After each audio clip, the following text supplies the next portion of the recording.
Okay guys, so ito na ang pag-install natin ng ating Freedcon KY Pro sa helmet ng ating OBR.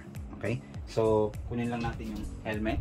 So ito po yung helmet na paglalagyan ng KY Pro. Okay, it's a full face helmet and this one is a intercom ready helmet. Hindi ko alam kung makikita nyo diyan sa camera, no? So meron ho itong cut out, no? So dito natin ilalagay yung speakers dito banda po. Ngayon, pag ilalagay nyo po, no, dito po siya sa left side, no? Sa left side. Okay? Hindi ho pwede doon sa right side. Okay? So kasi baliktad, hindi mapipindot, no? So left side po nung helmet, either full face or half face. Ang paglalagyan po natin ngayon, nabanggit ko nga, ay itong full face na helmet. Right. Reminder, yung ating pong mic, kung inyo pong mapapansin, yung isa po dito na speaker, okay? Isa po ay maikse at isa po ay mahaba. Yung pong maikse, ilalagay po ito doon sa left side, okay, near the main unit. And yung mas mahaba, ito po yung mapupunta sa right side kasi iikot po ito doon sa likod ng helmet, no? So bali ganyan ang mangyayari. Okay? And then sa kanyo po, ito po yung mic.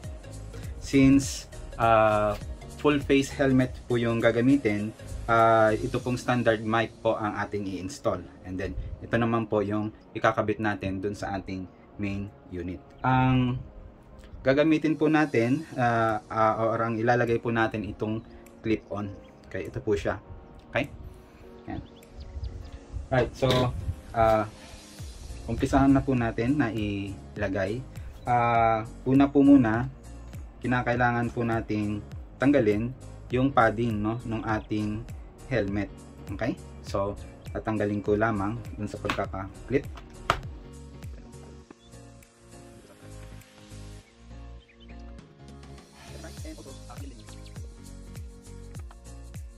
Tanggal na po. Now, ito po yung sinasabi ko, no.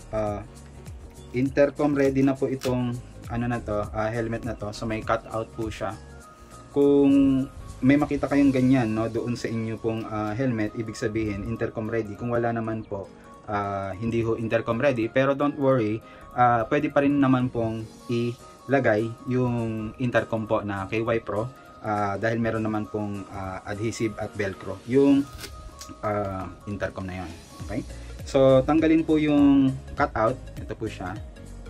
Dito natin ilalagay yung speaker.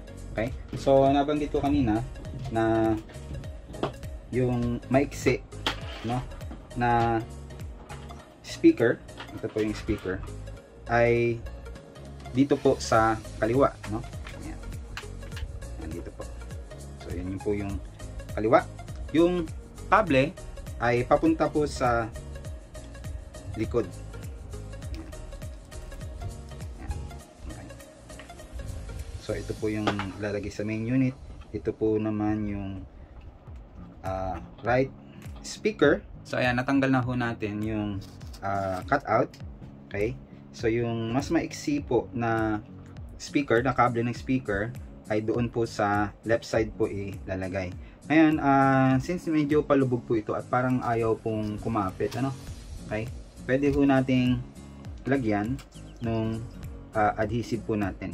Okay, so kasi apat naman to, pwede po natin tong gamitin. Yan. Dikit lamang po, no, sa magkabila. Yan po yung nasa left. At ito naman po yung po natin yung isa. Ito naman po yung sa right. Ayan. Okay. So gaya po ng nabanggit, yung pong mas maiksi, no, ay ilagay sa left. Ngayon, kung makikita nyo, may parang kanal po ba siya dito, no, may daanan. Yung kable, pwedeng doon nyo na lang po, no, pasunod para po i-hide, lalo na po yung papunta doon sa kabilang side po, no? Okay, right. So yun na po yung sa left, at ito naman po yung sa right. Okay,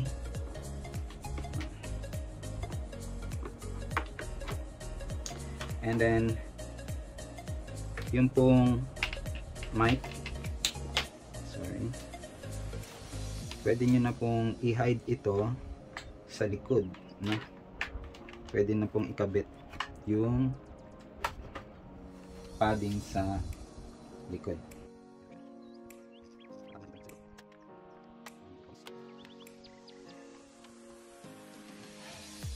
So naka-hide na po sa likod. And then ihuli-ho natin yung mic mamaya, no, para maihanap natin ng pwesto.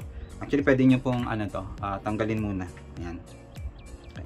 Tabi muna natin ito. And then kunin na po natin yung clip. Ito po yung clip. Okay. So ihanap lang ng pwesto somewhere.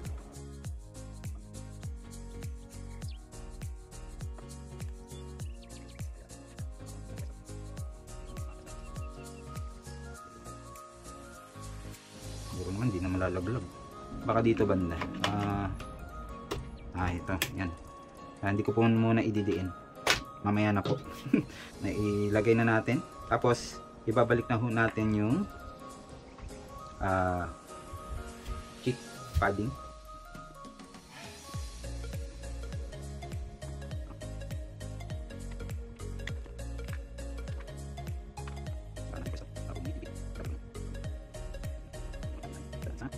Okay, nahanapan po natin ng dadaanan yung sa mic natin. Ito,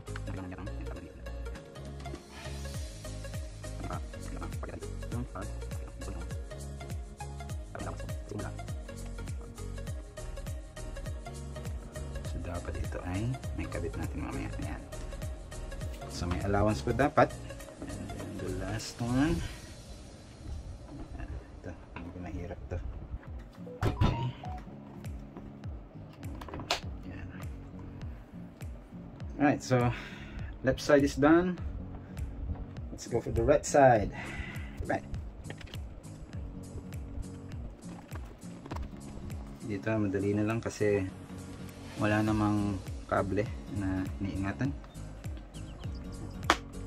Okay.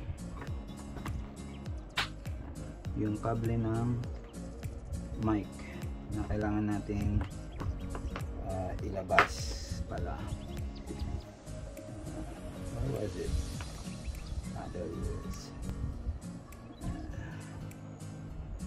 Okay. So ingatan na lang po at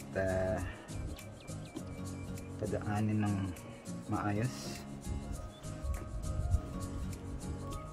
Over here, we'll place it somewhere sa kanyang, place it somewhere here sa may chin, no? Okay. So bago yan, lagyan natin ng konting allowance. And then this one, pero itatago lang natin yung kable somewhere dito sa likod. Okay. So sana lang ay komportable pa rin si OBR. Okay. So we now have the mic that will be placed in front, no?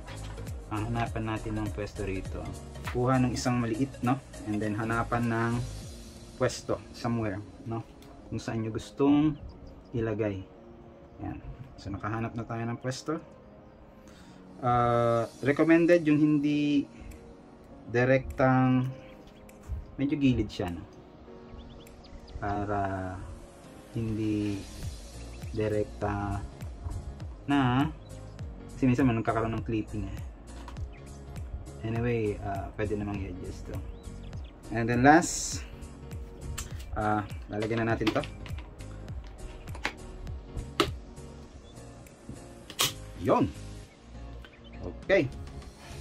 And then this one. Yon. Okay. So, finally, we have installed yung intercom sa ating OBR. So, walang nakalabas doon. And for testing na lang ito.